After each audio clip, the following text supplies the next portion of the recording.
Hello and welcome to Dvorak Horowitz Unplugged, an hour-long discussion of activity in the financial markets around the world, featuring columnist John C. Dvorak and money manager Andrew Horowitz.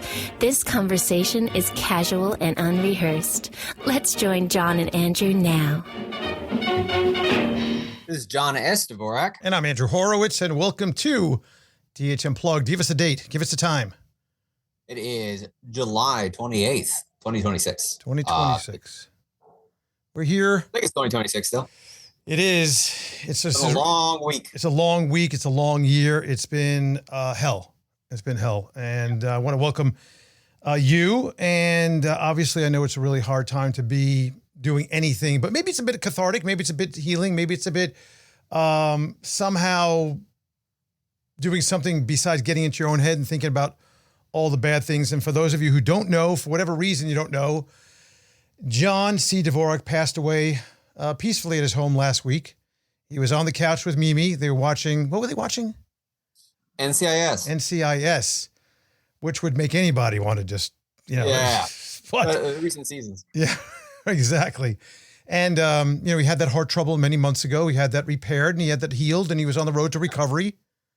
Yeah, he was doing great. He was strong. He was active. The last show he did for No Agenda, you could hear it. He's caught us all by surprise. Yep. So we're going to do a little bit of a tribute today and talk with JC, as they call him, which I don't understand why it's not JS, but we think we went into that. But we'll talk about that in a minute because we're going to talk about a little bit about the life in the Dvorak household growing up. Yeah. We're going to talk about a little tribute that I did over on I put up on Twitter and a few other places that I want you to hear if you haven't heard it. Plus, we'll talk about the things we do on the show, which talk about finance and investments and all that stuff. So I'll mention, first of all, there is a No Agenda DH Unplugged meetup on the 8/8, which was a very famous number. I think was your mom and dad's anniversary. That's correct. It's also the founding day of my company. Oh, there you go. Well, 8/8 at 3:33 in the afternoon, another No Agenda reference there of 33 in Fort Lauderdale. There's information on the DH Unplugged website. You can find more there. And we're going to be there, and we're going to have a bunch of people. I will be there, and I think Adam's even going to do a guest shot from Texas. He'll do a virtual, and that is also the day of your dad's funeral a few hours later. So we're going to remember John and tribute John and definitely throw some back for John and remember all of that. We're going to talk about the winner today also of the SpaceX Close to the Pin. Kind of a funny, actually, do not leave this show until you see this or hear this because it's kind of a weird situation as you would think it is to be.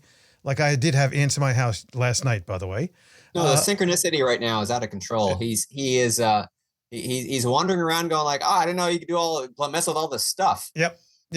There was one ant and I stepped on it and I'm like, oh crap. I stepped on John. So I said if you got reincarnated as an ant, that's a little yeah, that would be bad. Yeah. So anyway, it's going to be at 3:33 p.m. At information. Go over to DHUnplugged.com. On the top right, there's a little link there and you'll see where the information is on the meetup and the tribute to John C. Dvorak on the 8th. Hopefully anybody who's in the vicinity of Fort Lauderdale, that means all the way up the coast on the east side, even the west side of town. When I say the west side, I'm talking Naples, Fort Myers, Miami, then north to West Palm, and even further, come down for the day. I think it would be only fitting to do so and meet your other fellow people that are listeners and No Agenda E's and DH Unpluggers, I guess we'll call them. So we're going to talk about the markets. Again, back to SpaceX. Kind of feels a bit like a rug pull.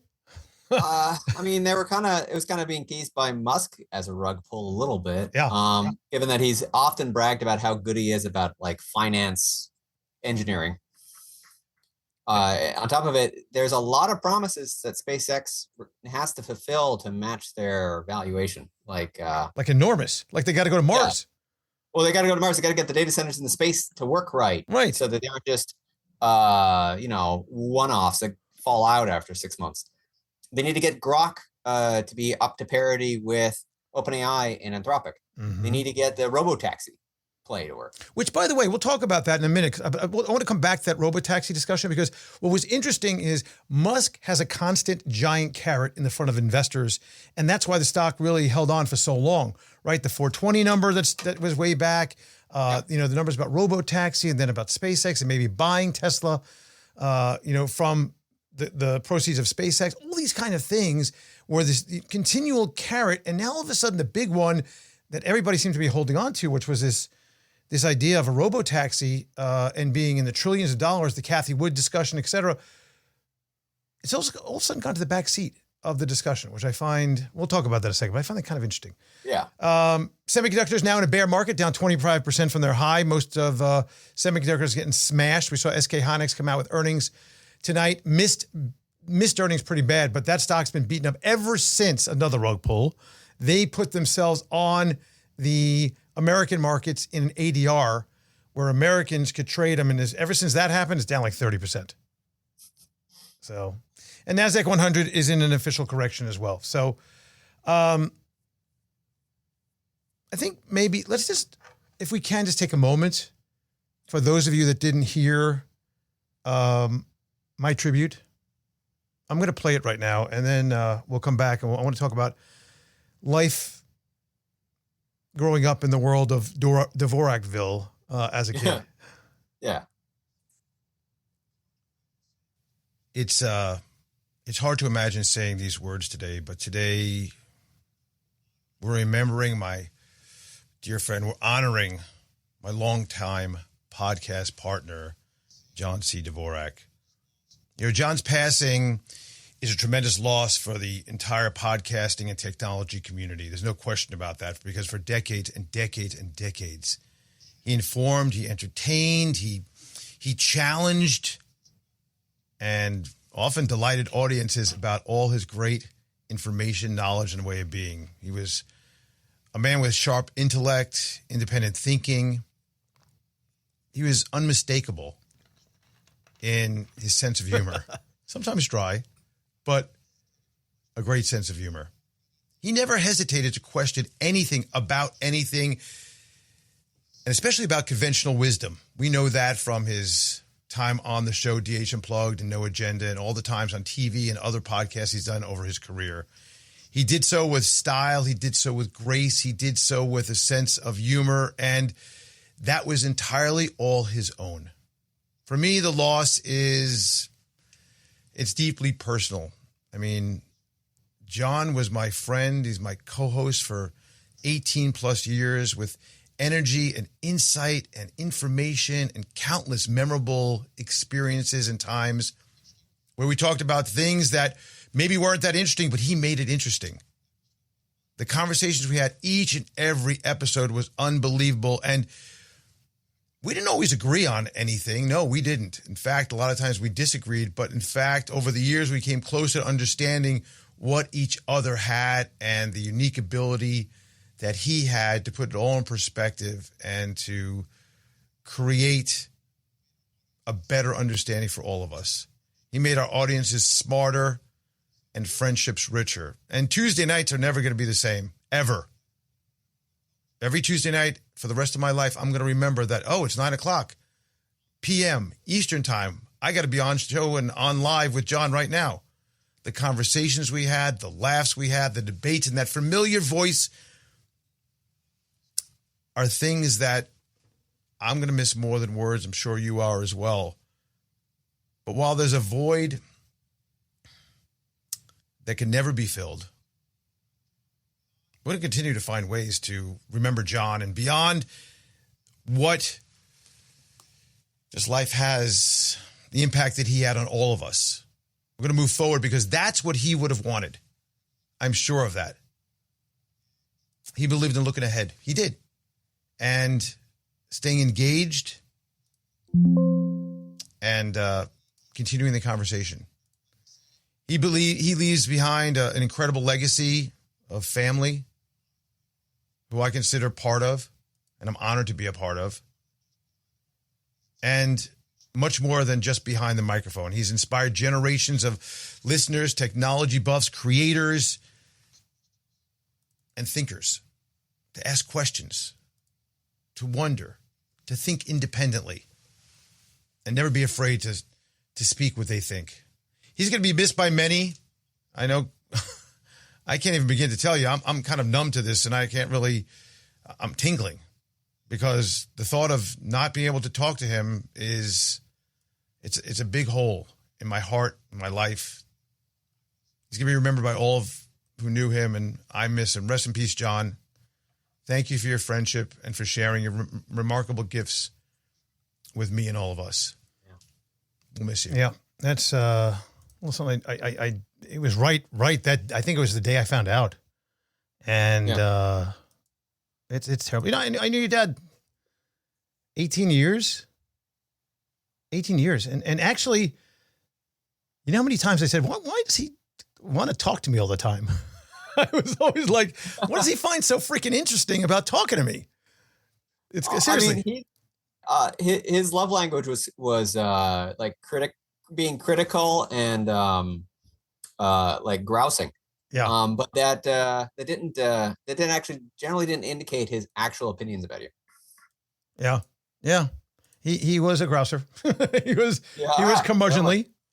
Yes. You know, so let me read a few things off. Let me just go through.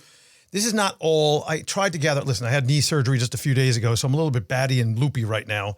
But I did pull a bunch of things that people wrote me and emails and sent in. So let me just kind of buzz through these if I can. We're not going to do a 7-hour thing like was movingly like no agenda. That was unbelievable. And people were losing their voices. It was like a Jerry Lewis telethon, you guys, you know, for 2 days. Yeah, I know. I was there. I was rotating with it. I don't have enough water to do that today anyway. My throat is still tired from Sunday. Yeah, let me just read these off real quickly. Thank you for everybody who wrote in. If I did not get your name, if I do not have you on here, and you did write in, you did send something, forgive me. We're doing our best here to kind of put this all together. And, you know, a lot of people also wrote in, said, please don't put, this separate, private, don't put this on the air. But here we go. Helen Trejo, on behalf of David Arlene's, thank you, John. Rest in peace, and Andrew. Jesse Anderson, thank you, John. Thank you and John for a fantastic weekly show. I'll miss John and hope the best for you, Andrew. Richard Gerhardt, I'll miss you, JCD. God bless you, John C. Dvorak, his family, and his friends. Jojo Rosuto, my deepest condolences to Andrew and the Dvorak family. From John, I have an egg cookbook. Look out heaven, Jojo. Vincent Shaw sends his regards and condolences. Thomas Starkweather sent me a beautiful note, reminding me of a bunch of things we did over the years and things I forgot about. And he sends his condolences. Jack Connors, JCD will be missed. Thanks for the years of entertainment. Chris Ebert, I've been listening to you and John for years. I'm deeply saddened to hear of his passing, and I'm thankful to both of you for the news, insights, education, and entertainment you provided. All that to me. Lauren Gerstle, she said, just a little note to send condolences about John C. Dvorak. I've listened to No Agenda for years and come to really care for him. I can imagine that it has been hard to lose him as a friend and coworker. That's all. Take care. Caleb Niffen, he writes, I'm very sorry to hear about the passing of John C. Dvorak.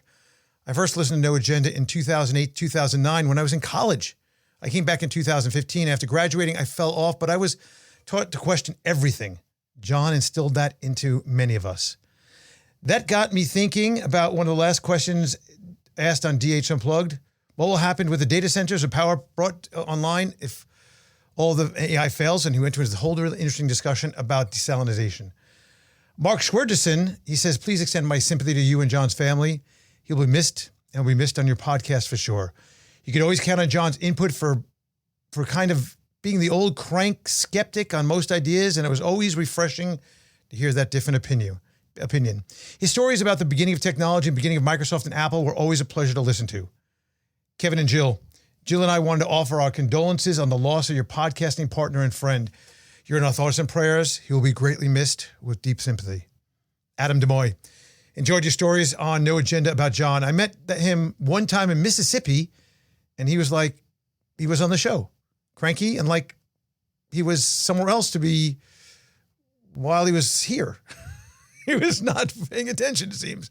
He informed me about the California Zephyr on the show back in 2018. I was in Denver and took the California Zephyr. LOL, loved all the tips. Greg Lampert, I'm saddened by John's passing.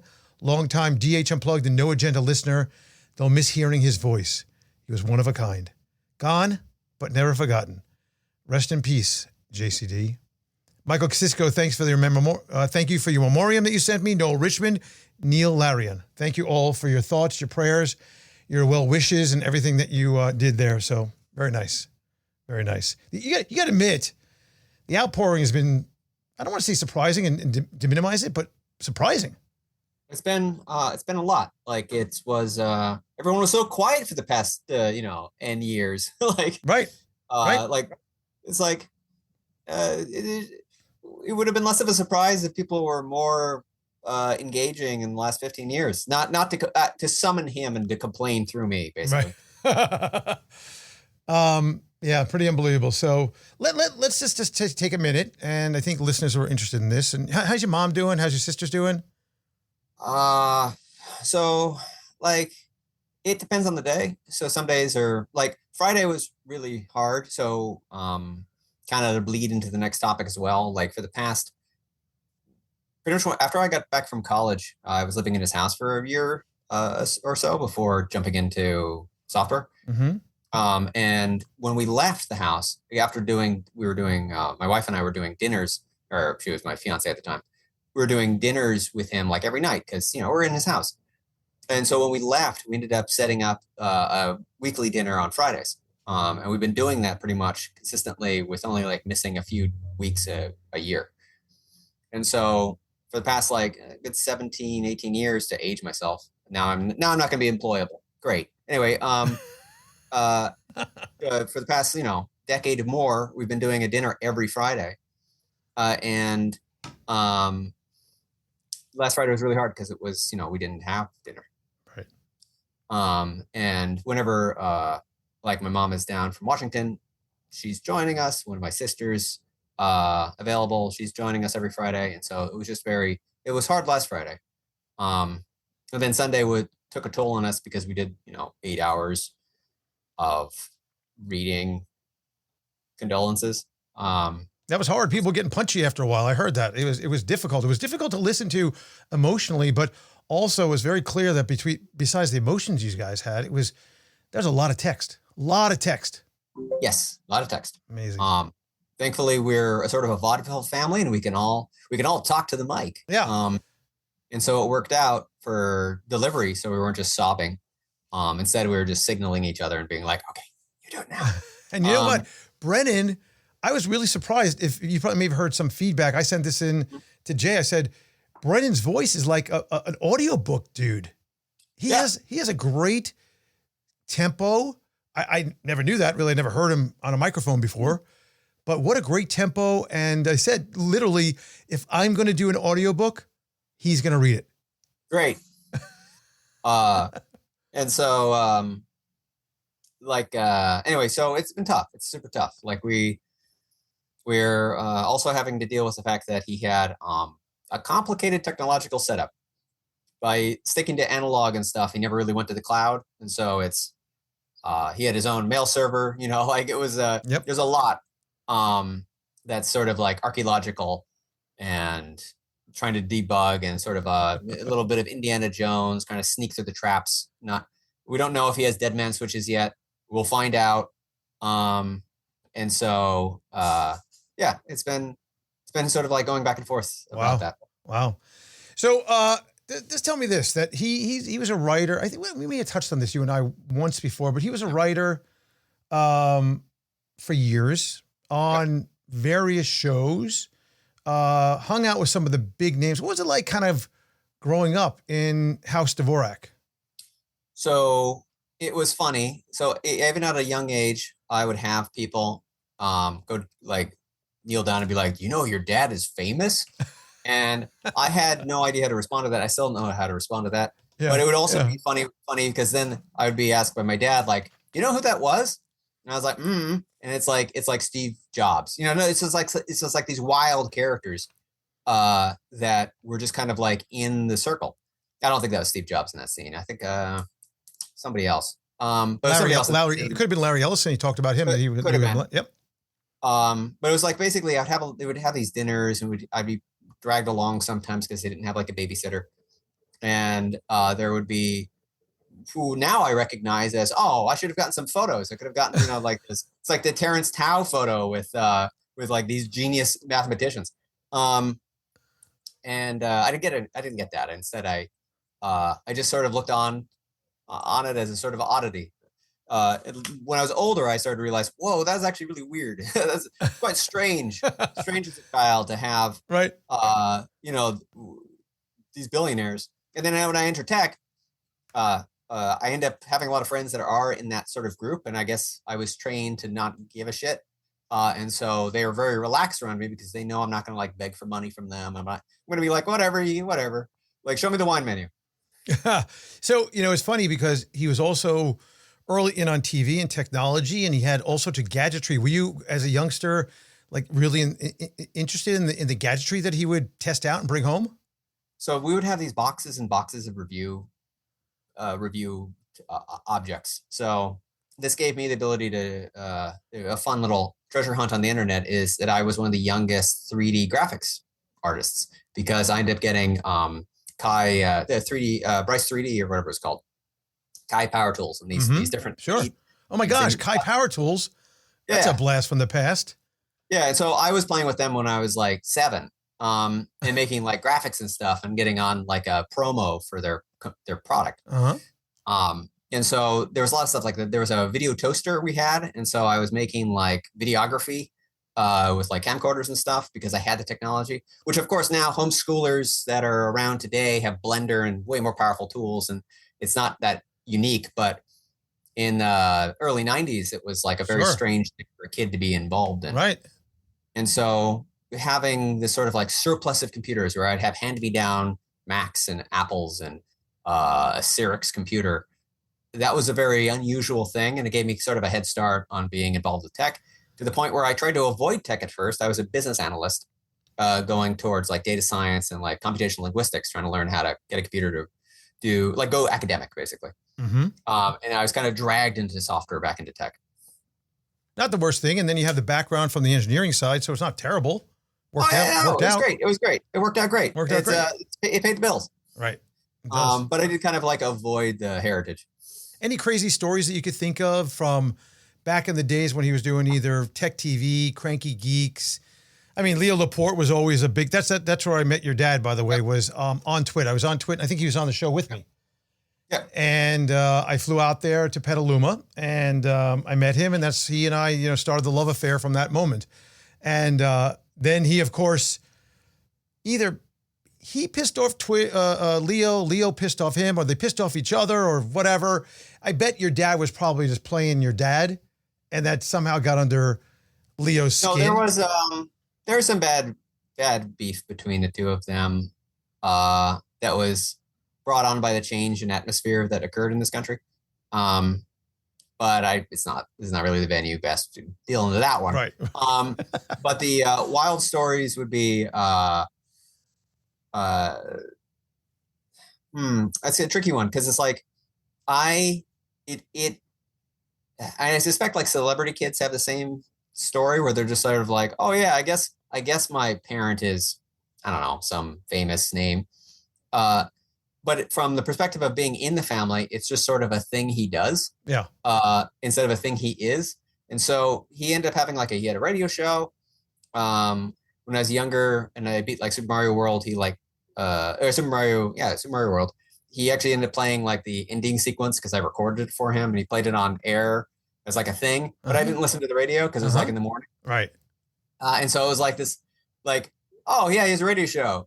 I guess that's important in some way. I should remember that so I don't sound like an idiot at dinner. But like, it wasn't. It didn't really connect the dots. Like, it wasn't really until pretty much No Agenda and the meetups that I was like, oh, he has an audience. He has these people. Yep.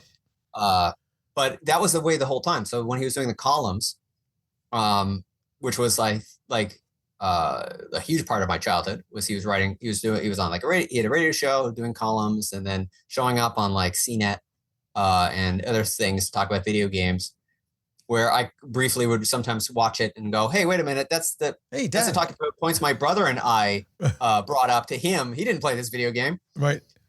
We did. Hey, we're not getting paid. Like what's going on?" And so there was this it's just sort of an eerie oddity to it. It was, it just took a very long time to realize it. And then, by the way, meanwhile, the juxtaposition there is, Mom Mimi is I don't see her as tech oriented at all. I mean, she's writing books on eggs. She's running I think if I'm not mistaken, she had a little restaurant or something, or deli for a while. There's a whole different side of the family. Well, it kind of. So she was actually in tech before my dad was. Huh. And so she was in a software distribution industry, competing against like Microsoft before Microsoft was Microsoft. And they like crossed paths. They were distributing for Microsoft, I believe. And so she was in originally like banking, technical side of banking, and then in software industry, and then comedy. And so the tables when I was growing up were comedians who I'd later recognized were famous, but like way later, way after the point where it was relevant to know. Yeah. And then these tech figures that were showing up, and then occasionally people who are important in the wine and restaurant business. But again, it's really hard as a 12-year-old to capitalize on your parents' like amazing network. Right. Instead, you get offered these deals where you have like the CEO at Intel being like, "Hey, do you want to do a summer school because you're a programmer?" And 13-year-old me is like, "No, that sounds horrible. Horrible. Sounds I don't want to do that." I got an interview show to do on what was it? Real? What was the there's an old audio program that was going on back then, the original pre-podcast period. And so I was just like, I don't want to do that. What's the point of that? Meanwhile, me later in my career, I'm like, damn it, that would have been great. That would have been fun. How great would that have been? Yeah. That's great stuff. Great stuff. Well, again, my condolences to you and the family, of course. You know that I've said it probably 1,000 times and sent dozens and dozens of texts already to everybody in the family. So I'm thinking of you. And hopefully anybody that's listening will show up to the Fort Lauderdale meetup on the 8th of August, 3:33 p.m. It's going to be on the beach. The location is on the registration page. It's no cost. Just come. Maybe we'll give out some shirts too, probably, and some other stuff, and have some drinks. What are you saying? If it's a beach, then people should be bringing wine from Costco. Probably in boxes, but it's not going to be on the beach. It'll be in a restaurant on the beach. It's not going to be on the beach. I'm a little bit. There's a beach. There's a beach there. There happens to be a beach in Fort Lauderdale, and we're right adjacent to it in a restaurant bar with a nice big thing. We're gonna have people speaking, saying things. It's gonna be nice. It'll be very nice. Anyway, go over to DHUnplugged.com, and on the top right, there's a little link that says sign me up, register, or something like that, or whatever. Let me into that. So just we could have your email and then send you out a note about when it's going to happen, confirming in case location changes. Who knows? But this way, everybody knows where everything is. All right. How about we get into some of the discussion about what's going on in the financial world? Yeah, let's do semis. Do you want to talk about NVIDIA first?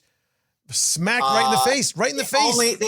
But you're gonna say bad things about my favorite company I've worked for. I'm only gonna just about their stock. Yeah, but their stock only dipped for a little bit. Apple only got the crown briefly. It's still there. Is it? Yes. Apple's over $5 trillion. I think NVIDIA was up slightly today. Apple's up another couple of percent. It was up 3%. It dipped yesterday. Today it was up a little bit. Point is, first of all, the point is that they're $5 trillion, which is a major point. I remember when the $1 trillion club was like a thing, right? Wow, they're over $1 trillion. Now they're over $5 trillion. It's unbelievable. Well, if we keep printing money, we can all be trillionaires. I hope so.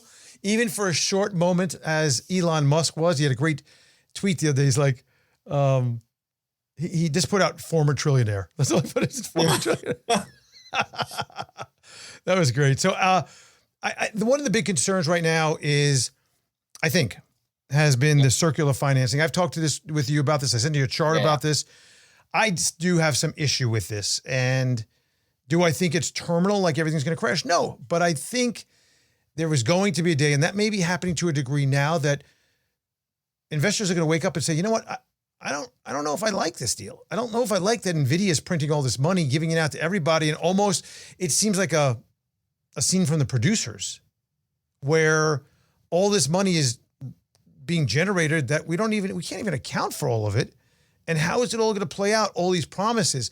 If NVIDIA is promising $3 trillion or whatever the number is, $1 trillion, doesn't matter what the number is. Yeah. How is this going to be covered?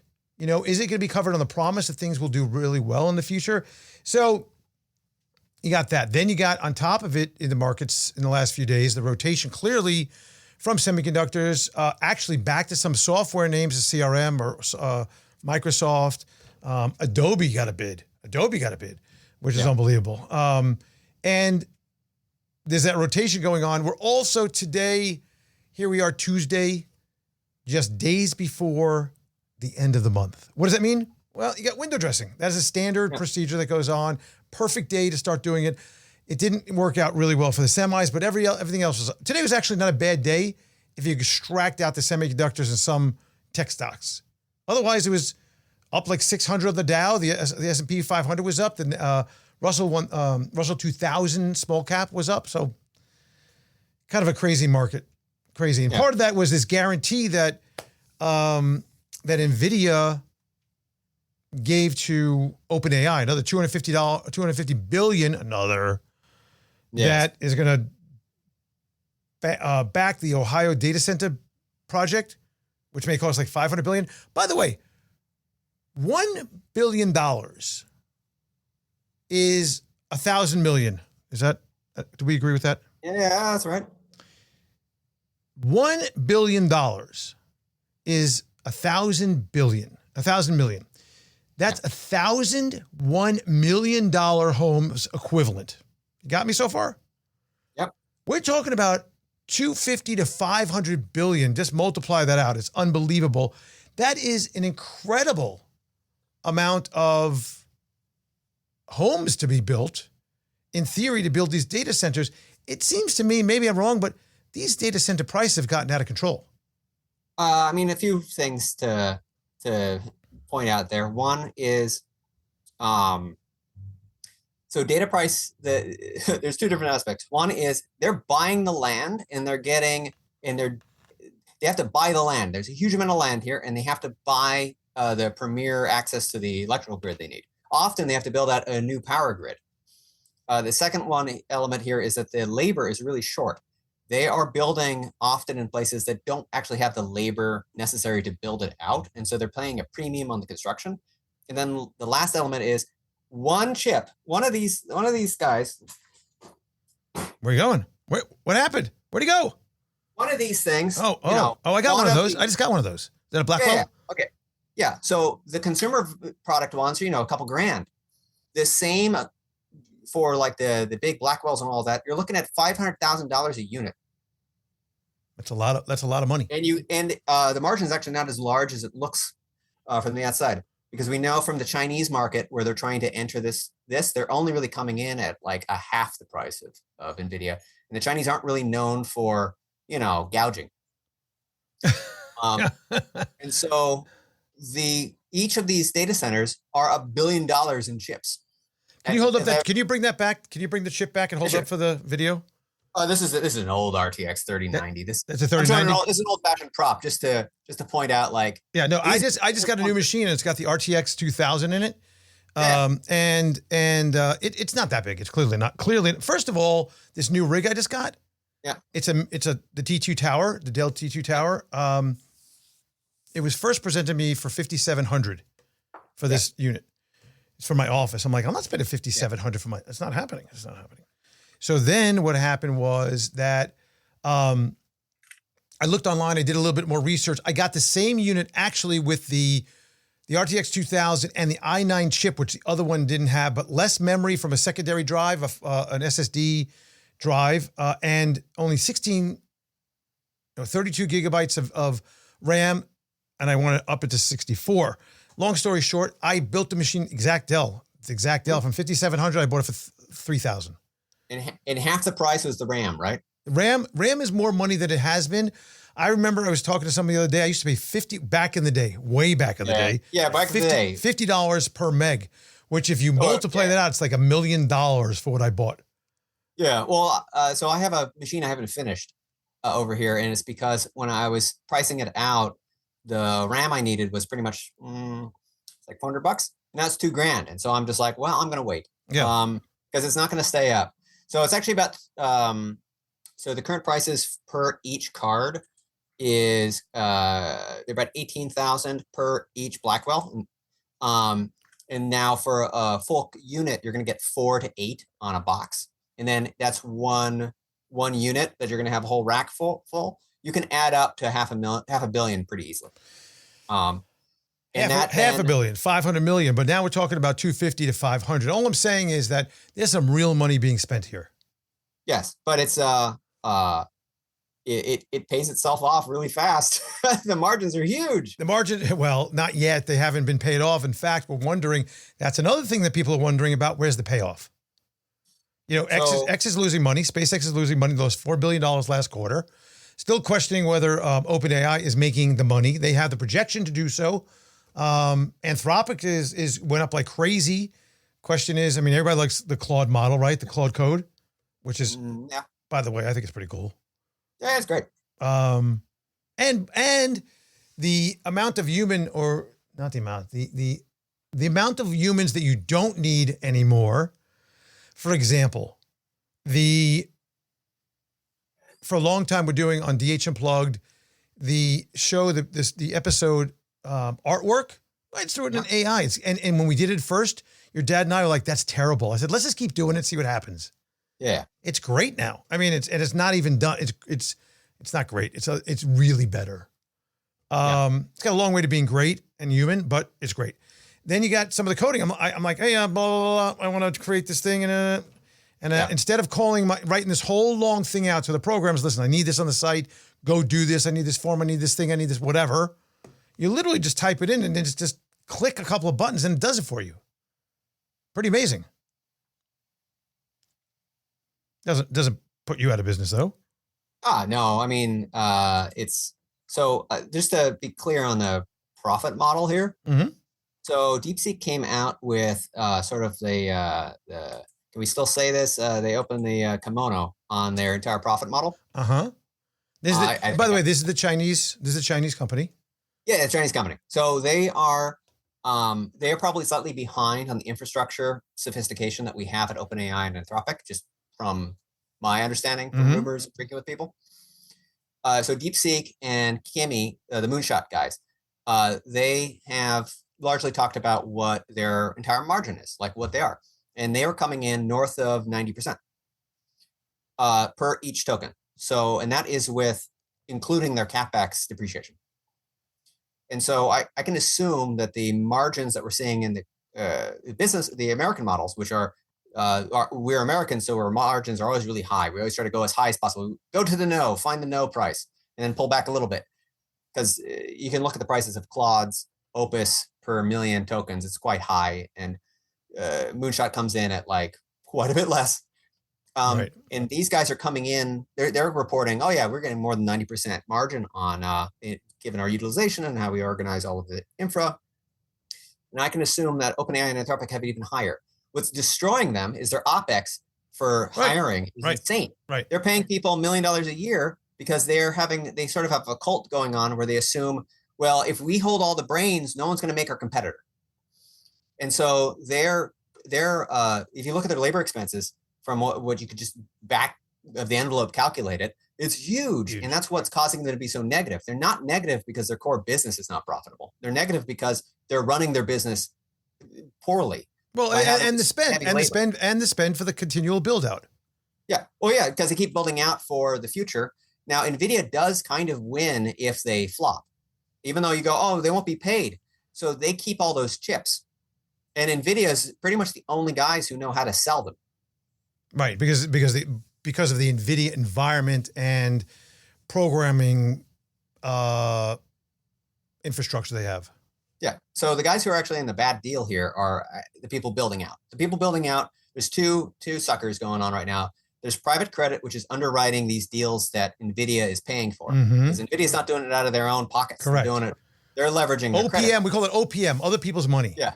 Exactly. They got a ton of that. Right. And so, and also, why wouldn't you loan money to NVIDIA? They seem Yeah, to be just sure. producing, like, sure, whatever, Jensen. Yeah. You're a genius. Here, have another trillion. Okay, so it's being underwritten. And then these companies that are building out wildly and massively and in ways that are going to invent all new regulatory rules about sound pollution and how we're supposed to manage our grid.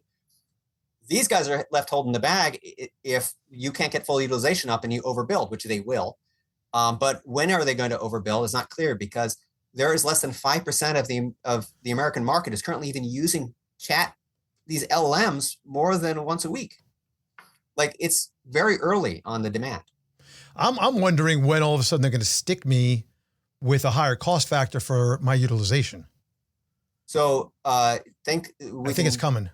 We can thank God for China, because China is single-handedly pressing down the price of all this stuff. Yeah. K3 Kimi is on par with Opus, the current Opus, and I use Kimi all the time because it is cost effective, and I have to do this for business, so I need to care about cost efficiency. Right. Sure. And it is by far the most cost efficient model.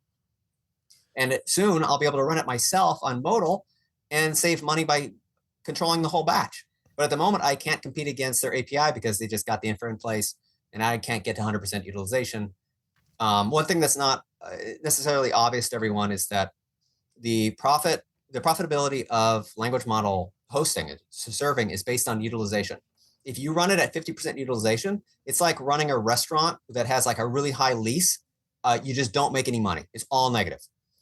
If you can get up to 80 to 90, then now it starts making a buck, because you have basically a slot of space that you can run all these questions, all these queries and all these prompts.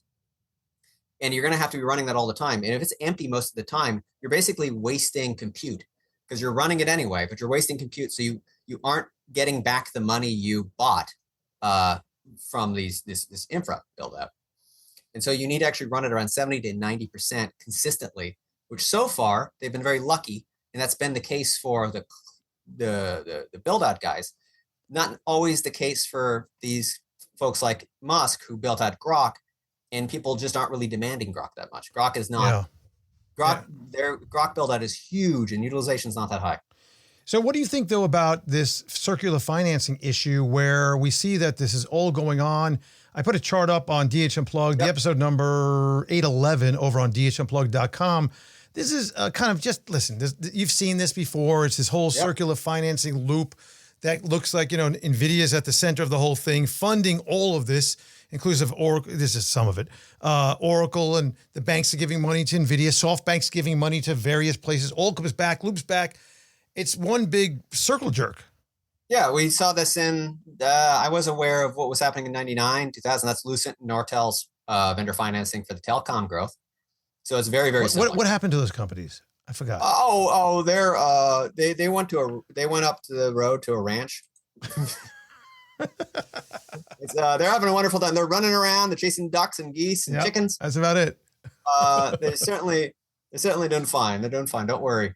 I mean, we are pre-bubble pop, but we're not, like, we have a bubble, obviously. That's the only reason why we have a hysterical speculative growth. What we just saw in China is proof of that. China, there are no options for the Chinese market, their retailer traders, to invest in any AI, because they can't invest in any markets outside of China unless they want to risk, have a cup of tea with a police officer. Yeah, beheaded. No, they don't get beheaded. With the Chinese model is much scarier. Basically, you're going to the grocery store, and then you're leaving to go to your car, and this white van rolls up, and it's a couple of police officers, and they go, "Excuse me, would you like to have a cup of tea?" And you go, well, you're not going to be like, "Well, read my rights." You're not going to do that. You're going to go have a cup of tea, and they're going to sit you down in a very scary little room and go like, "Do you know that you did this? Do you know that we know all of this? Could you stop? Or would you like to have a second conversation?" And they're like, no, I don't want a second chat. It's fine. I'm good. And that's why, by the way, just to interrupt this, that's why the company CXMT that came out and IPO'd a couple of days ago was up 500% in his market debut. Yes, that's because it's literally their only option. So if you want a lottery ticket on the AI, choo-choo train that's going to make you so much money if you get the right bet, then your only bet is CXMT. Yes, Of course. Why wouldn't you? Yeah. Like, yeah, it's a 1 in 200 chance maybe, or 1 in 1 million. So we had we had the same thing. We had small float. In other words, the company just put out a little bit. They raised $8.6 billion, largest IPO of the year for Asia. But what was interesting about that, because now this thought, that was another reason a couple of days ago we saw some of the semiconductors kind of pull in a little bit, was that there's a concept that, wait a minute, maybe there's going to be competition from China here. Now, I don't think we have the same issue. China's going to want to keep what they have over there. Like, we don't want to sell our highest level CPUs and GPUs into China, right? We're holding back on some of that, or they're not buying it at least. But now they got something. We'll see. I don't think that's what's happening. I don't think China's going to do that at all. There's no reason for it, because they're wait, just clarify. No reason for what? There's no reason for them not to sell to us. Oh, okay. They might use that as a leverage to make Trump have to apologize to things, but their businesses have no interest in not selling to what is already a shortage. But are they going to be allowed to sell in Huawei and stuff? We're like, well, you can't do that because they have, especially with these very advanced chips, they could have some kind of, we could be scared into believing that they have some kind of tracking device or some kind of other something going on where they're listening in. If you flip that around, I think you have a valid question, which is, will our government allow us to buy? That's what I mean. That's what I'm saying. Yeah. And the answer is not if they're cheaper. If they're the same price, I think they'll be allowed, because that's so far how we've seen it play out. The cars that we can't get are cheaper than ours. The phones we can't get are cheaper than ours. The heavy machinery required for managing our transformers and like our electrical grid, those aren't cheaper than ours. We can buy them because it's just an expensive product. Right. So the ones that we have a large market that can be harmed, an industry that's going to be harmed by a lower margined competitor, those, we will do protectionism right now under this current White House. So that said, we need the memory. We can't build out these data centers unless we get this DRAM. So if they enter and say, hey, we're not going to let you buy Chinese DRAM, and we right now can't buy them, I can't get them for my consumer device, they can't get them for commercial devices, then you're going to risk sinking this massive bubble that is the data center trade. I think that's a very hard thing to decide on. And I hope that the president gets very good policy proposals about how to play this. Yeah, good luck. Lots of luck on that one. Lots Hopefully of luck. he reads them. Maybe he reads them. Maybe. But what about I want to switch gear. Just stay on AI for another second, then go to some other things. But what's your take on this OpenAI's rogue breakout?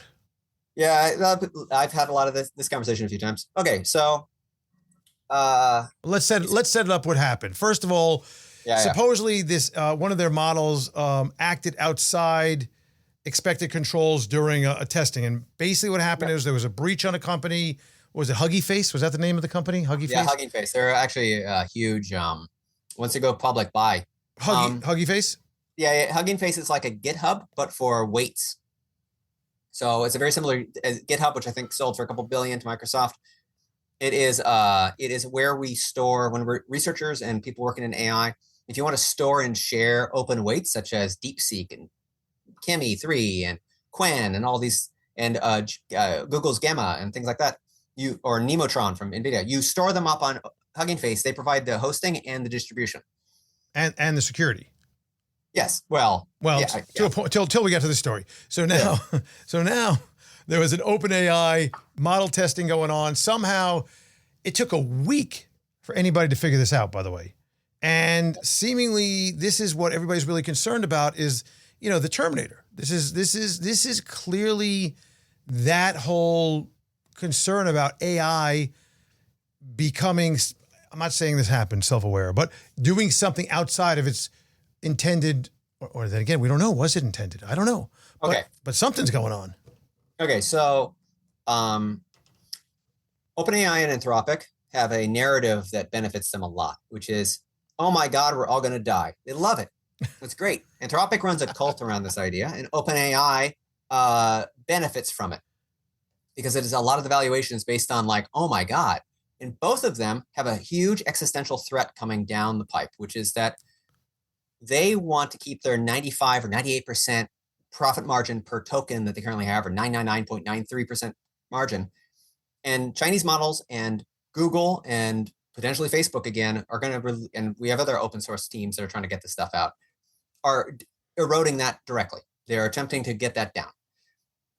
I had a client, I can say this. Yes, I can. Okay. I have a client who moved from a $10 million install where they were paying Anthropic for their API calls, and they were able to migrate it to a $100,000 a year deal by just switching over to Kimi. Wow. And it's all on their own hardware. It's on their own on-prem because they're an old-fashioned enterprise company, so they have an on-prem. And so they just simply moved over to it, and it's $100,000. It's exact same functionality. It's fantastic, and it's not $10 million a year on recurring revenue to Anthropic. And this is through an API, so they get the updates of the LLMs and all that, right? Well, no, they have the weights. It's all theirs. It doesn't go to the cloud. It doesn't go anywhere else. It goes local, and they're running it on their bunch of their B100s, and they're just. Well, how does it get updates then and get smarter? Well, we just wait until the next open source release of a model. So the point is, there's an update. Somehow they download it, they install it, whatever. Okay. There's a team. There's like 10 guys over there that their job is that, and they just save the company, a huge bill. Wow. That's pretty amazing. amazing. And OpenAI are facing that as a threat. So their natural response is regulation. And so what's the best way to have regulation? You need to make people afraid for their children. And so you have to tell them, the AIs are going to come out and kill your children. Or they're not saying that yet, but just wait. Soon they'll be like, oh yeah, they hacked and they got grandpa to, swipe a card and the savings are gone. And, there's going to be more of these sort of attacks. Now, hold on. I'm going to interrupt you. So hold on. What I'm hearing, Mr. Dvorak, is your thesis here is that subtly that this may have been planned. It did happen. I understand that part. Maybe it was a controlled happening. It was almost certainly a letting it of happen than anything. So let's just think about this. Think about what the problem was. What they were trying to do, like they're scientists. They're being scientists. They're trying to determine the capabilities of this system. They want to know and they want to measure and they want to know what exactly it can do and can't do. Let me say one word. Wuhan. Yeah. Wuhan. Go ahead and continue. Okay. They're scientists and they're trying to determine, well, this is even crazier than Wuhan. But this is the same setup. This is exact same setup. No, it isn't. Because why? It isn't. Because it would be like if Wuhan, it's because in Wuhan, what they were trying to do, the research was trying to do was they're trying to see, what facilities you can do with the little virus and what it can do. The gain of function whole thing and all that. Gain of function, you're studying it, and I don't know, you're giving it to rats or something. I have no idea what to do. But one of the things that is notable is that when you're doing virus studies, you don't have an open question of whether or not the virus is already cheating. With large language models, we already have that fear because they are known to benchmarks, which is to say it's hard to tell if the pre-training already has the answers in the quiz. It's like how do you test it when you don't know if it already read and studied the teacher's guide? And so it's already in our minds when we're doing these sorts of evaluations that it may already know. So we got control for that. The second thing is we generally like it to be a closed book, not an open book test. If you let them on the internet, it's an open book test. Yeah. And that doesn't really that judges their ability to search and find answers, not a way to judge their reasoning inside of a contained situation. In the most recent paper that came out by the Moonshot guys, the Kimi K3 paper, they actually spend a whole 2 pages on how their sandbox works and how they're able to make sure that they could do a proper sandbox to train these systems. And that one of the big issues with them was that you can't let them have network access. And it's pretty easy, in fact, to close it off using off-the-shelf hardware that's available from Docker and from all these other existing companies.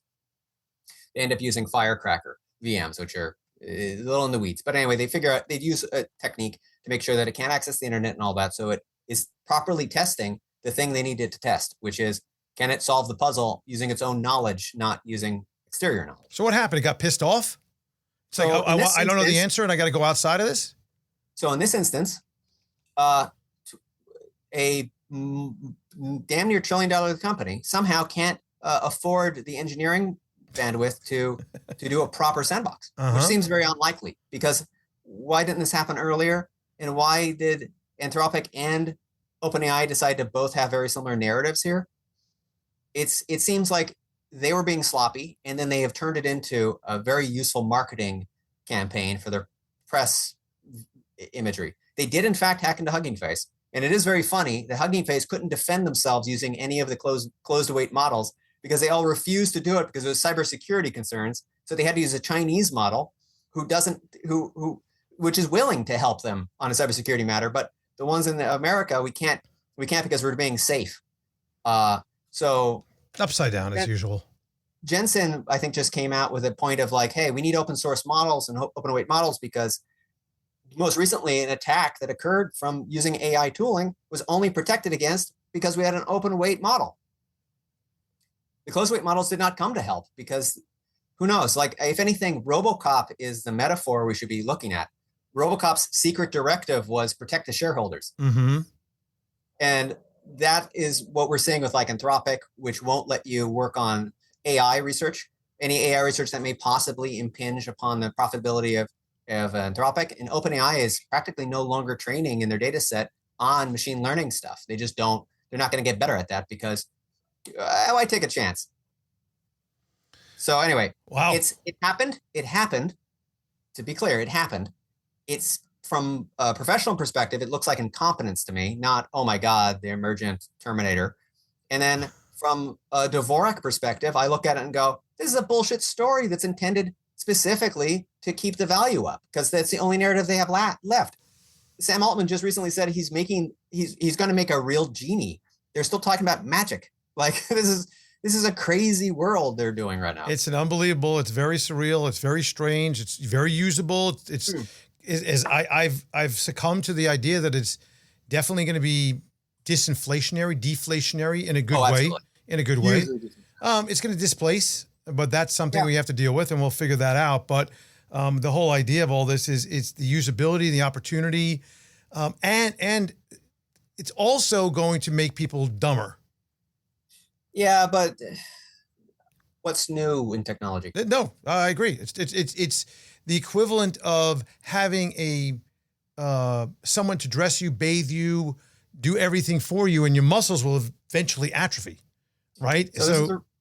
But I mean, like, I'm more optimistic than my dad. That's not hard. So it's a bimodal. The bimodal distribution of how people treat technology just gets worse. We have people who can't remember anything anymore because we can just search it. Right. And then we have other people who use the fact that you can look up anything as a way to end up buying too many books. This is all like, these are all read. Like, and it's most of them I found through the internet. Like I wouldn't have come across a lot of these more obscure texts. And then similarly, LLMs, they are even more dangerous to children because they let you feel like you read something when you didn't. They can give you summaries and pre-digest your food. They are chewing you like your thoughts for you. Right. At the same time, you can also get a breadth of review and surveys, and the bibliographies that can come out of these systems are amazing. There's a deep dive I'm in right now, which is just because I had no idea how to research Chinese medicine and like what the current academics are on about it. And I got a wonderful bibliography about it, and that they're all cheap used books on Amazon. So I couldn't do that. Who would I talk to? Well, you don't have to ask me. I know about Chinese medicine. I was in China.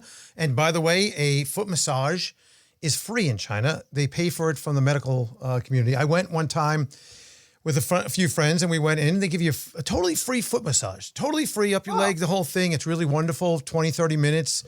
And the only catch is that you have to talk to the doctor afterwards. And what they came over and they explained to us is the doctor's going to come over. They don't speak any English. They're going to have a translator. They're going to look at your tongue. They're going to ask you to put your tongue out, and they're going to feel your pulse.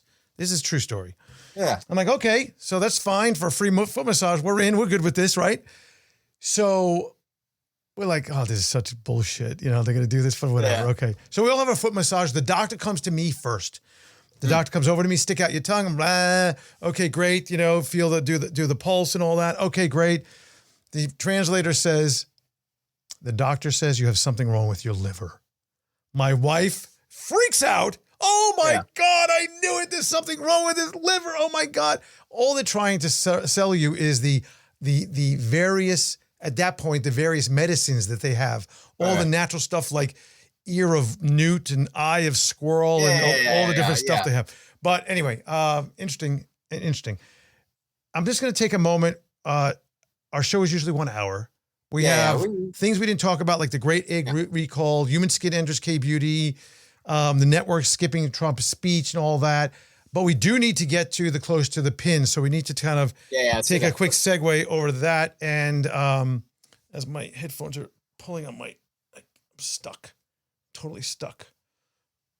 All right, now I can't do anything because my head is being twisted every time I move. Hang on. There we go. I got it. Okay, let's get into, let's go back here and let's go here. This is a game that we play. It's not a solicitation to buy or sell any security. It's not a recommendation of any kind. Nothing. That's not where we want to go at all. I don't know where I'm at. We're not doing the game today. We're doing the close to the pin. Let's talk about that. So we have a winner for the close to the pin. Here's what's interesting about the close to the pin. The guy that wins it, okay, his email is like something .33 something or other, okay? That's first of all. Second of all, his name is Mark Pugner. I'm like, Mark Pugner? Oh, okay. Mark Pugner. What do I know that name? Yeah. I'm thinking to myself, did he win before? Why do I know? I don't know. I can't put it together, okay? And he's the closest. His projected price for SpaceX was $133. His actual distance was 7.33%. Wow. And he wins. Mark Pugner is not his real name. You know who you are out there. He lives in Ireland, actually. He's the winner of the DH Unplugged. Close to the pin for SpaceX. Second up was Marcus G. Marcus is the Thatch. You don't know about this, but he's the Thatch House guy in England. He's been right on the board for years. And he did it again, coming in second place, 8.72%. And by the way, with that move from 250 or so to whatever, 225, down all the way that it came to come within 7% on SpaceX during that period of time, pretty amazing. The average price that we saw that was a guess from the listeners was 154, so they were way off. So wait, Mark Pugner won? It's not his real name. It's he had a pseudonym that was, by the way, was John's pseudonym. Yes. For, I don't know, writings and things he did. For a long, long time. Yeah. Mark Pugner. I don't know how he got that name, but he used that name, and I didn't catch on to it till he emailed me back. That's crazy. Yeah. So he's been listening. He sent me a very, very nice note. He's been listening for a long time. I thought it was funny, but I thought the final stock price, $123.99, getting it within 7.33% with his guess at 133 and with 33. And by the way, that brings us right back to where we started, is the No Agenda DH Unplugged meetup on 8/8/2026, 3:33 in the afternoon, down on the Fort Lauderdale beach at a restaurant. Go over to DHUnplugged.com and make sure to sign up. We're going to sign off, sir. Yep. Because we are in that spot. We're at time. We'll see you soon. We got some things. We'll talk, you and I, offline. I'll see you soon. All right. Thanks. You've been listening in on a conversation with John C. Dvorak and Andrew Horowitz. Hope to be with you again soon. Bye-bye. Now, I'm not broke, but badly bent. I'm not down to my last cent, cause I got $1, but it's my last dollar bill. Yes, sir. In my pockets, there's a dent. All my dough is nearly spent, but I got $1, and it's my last dollar bill. Oh, I'd love just one more buck fortune left me by chance. Now, here's a hint, I feel like a mint. You can hardly tell by a glance. I don't care, no millionaire can give me the icy stare, cause I got $1, my last dollar bill.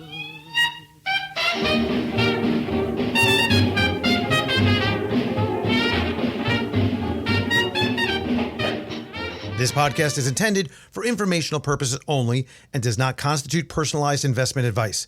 Investing involves risk, including the possible loss of principal, and past performance is not indicative of future results.